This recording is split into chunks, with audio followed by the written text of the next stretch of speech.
Hello. Once again, this is a segment number 5 of the Alpha and the Omega of a undetermined amount of part series.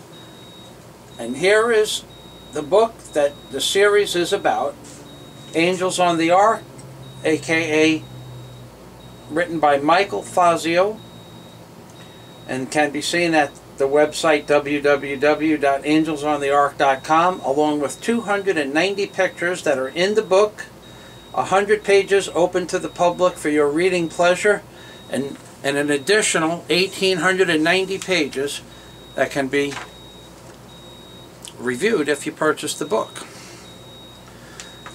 All of which give you insights into the way the Lord God has chosen to spoke to this world via the $1 bill and the Bible. This is a perfect representation of the two cherubs sitting on the Ark of the Covenant, because the entire green side of the $1 bill is a perfect two-scale depiction of the Ark of the Covenant. Let there be no mistake about it, this is in fact the truth. Now, I'm going to zoom in and then speak only about the pictographs on the screen from this point on. So pay attention, because there just might be a quiz. This pictograph, as I just described to you, is a pictograph of the angels towing the Ark of the Covenant, which is this entire green segment outlined by a border, a white border around the outside of the green segment.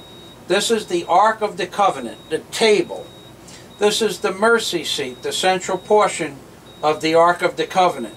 These white lines that run parallel to the top and bottom of the $1 bill are actually the poles that represent the poles that carry the Ark of the Covenant for the wandering Hebrews during the time of Exodus, and then later on during the time of King Solomon. Those poles exist. These are the handles for the poles. These are the angels. These are the angels' faces, or cherubs' faces. Aside from that, we have 48 individual alignment marks located above and below what I chose to call the God Pod, and have coined that phrase for this book. There are 1, 2, 3, 4, 5, 6, 7, 8, 9, 10, 11, 12 different segments of the $1 bill that run parallel to the poles of the Ark of the Covenant, top and bottom, that are alignment marks, utilized so that you can put multiple $1 bills together to form buildings and structures that are also described in different books and prophecies in the Bible itself. And in order for you to find out that particular information, you would have to delve further into the book. Now, this cherubs, or angels, tow the Ark of the Covenant through the heavens like a tugboat captain, aka Dad,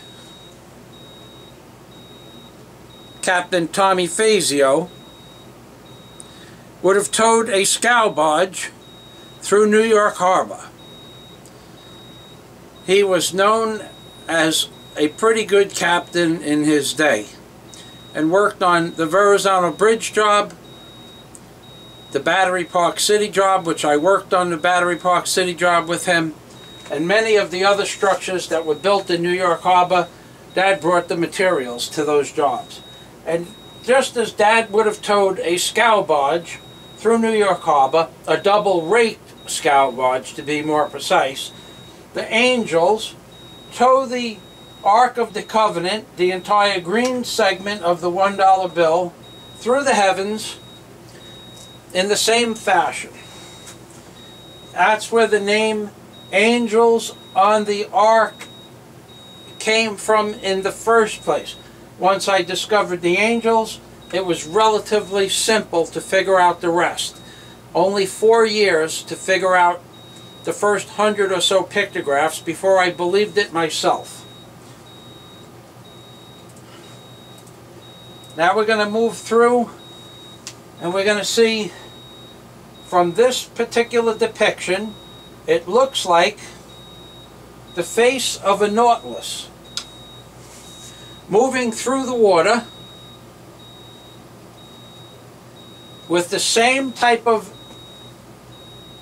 characteristics as a nautilus, because if you look at the top shell of a nautilus, Google it online, you will see two heavy-duty beaded-like structures with eyes on both sides, and then you will see the ganglia coming out of the back of the nautilus, or the tentacles or feelers that which search for food and filter the life force out of the ocean so that it can feed on the life force of the ocean. But remember also that the nautilus was one of the first creatures in the ocean that exploded, after the beginning of the Cambrian age, which was 555 million years ago, because for the first 3 billion years of the existence of the earth, only single-celled creatures lived. But then, at the explosion of the Cambrian age, 33 more creatures that have been determinable, it became multi-celled, multifaceted creatures, and every single one of those creatures developed eyes, aka the ability to see light, aka because the Lord God deemed it so. You can't have the first 33 creatures on earth developing eyes, because after that it was a totally random experience for a creature to develop eyes or other sensory perception.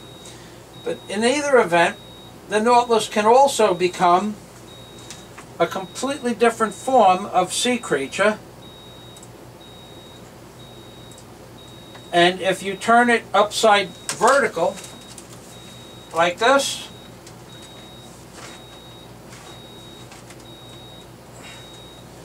you have what appears to be two faces,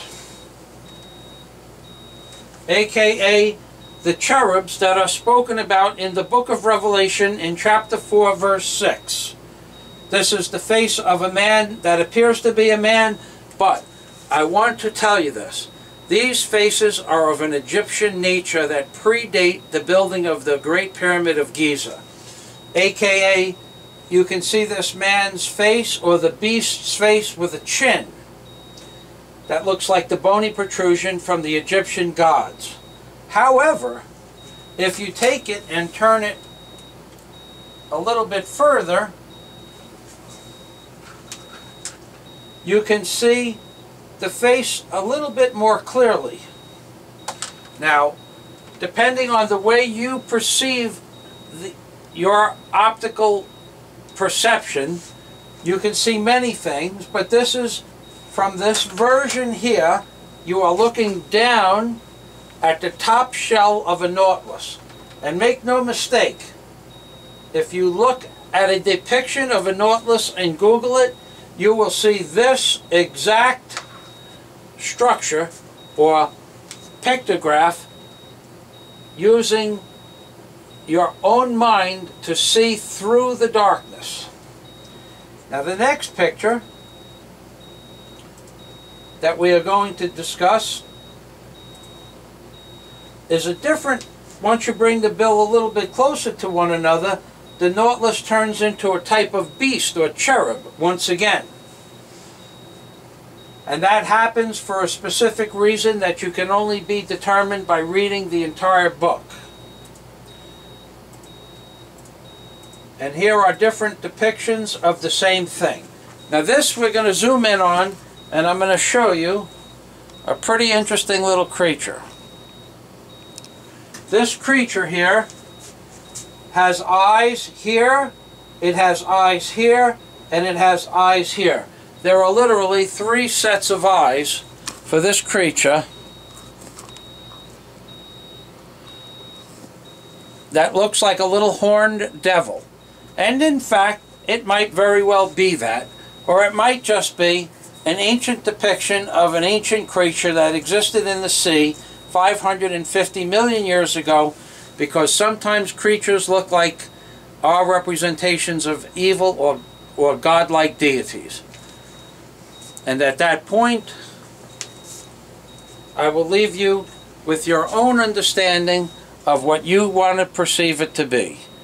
I hope that you enjoyed this segment number 5 of the segments that which I have called the Alpha and the Omega, and may you have a nice afternoon.